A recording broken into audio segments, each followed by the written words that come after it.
Tonight on this May 7, 2022, we'll read Isaiah chapter 7, a book of prophets. This prophesies about Yeshua, Emmanuel, Jesus. Reassurance regarding a threat. Chapter 7. Now it came about in the days of Ahaz, son of Jotham, son of Uzziah, king of Judah, that King Rezin of Aram and King Pekah, son of Remaliah, of Israel, went up to Jerusalem to war against it, but could not prevail it.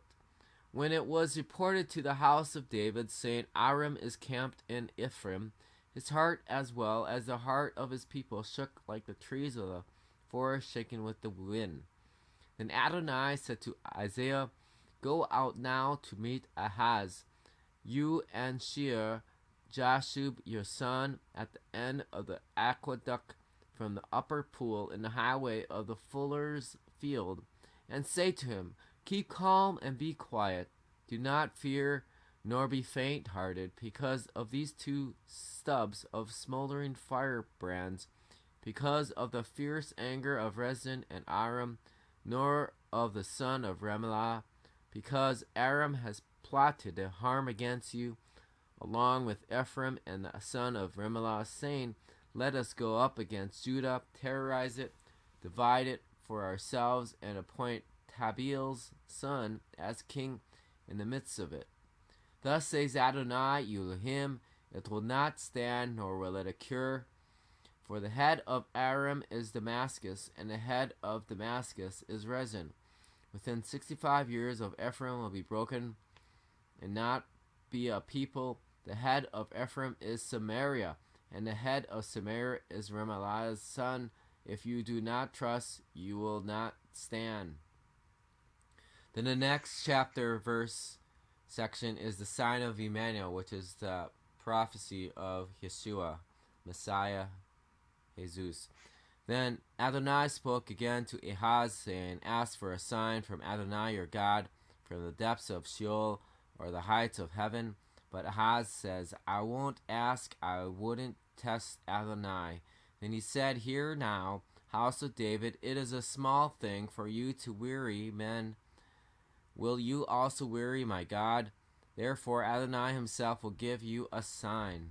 Behold, the virgin will conceive when she is given birth to a son.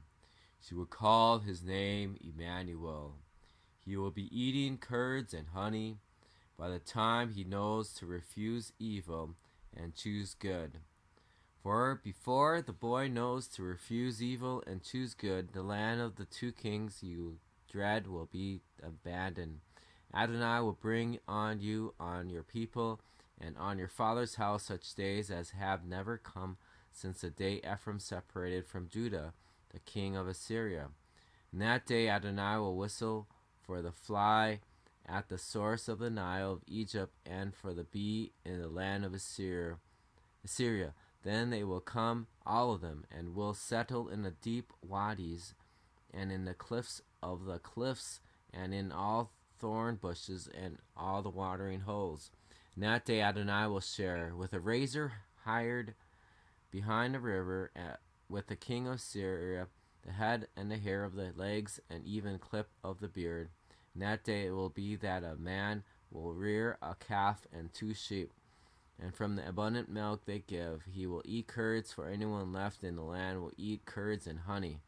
In that day it will be every place where there were 1,000 vines worth 1,000 silver shekels will become briars and thorns, with arrows and bows. One will come there, since all the land will become briars and thorns. As for all the hills that were tilled with a hoe, you will not go there for fear of briars and thorns. Instead, it will be for grazing of oxen and roaming of sheep. And that's the end of verse 25 and the chapter 7. Reassurance regarding the threat and the sign of Emmanuel. Book of Isaiah. Shalom. Bless those who hear, and we pray for wisdom and knowledge of this word.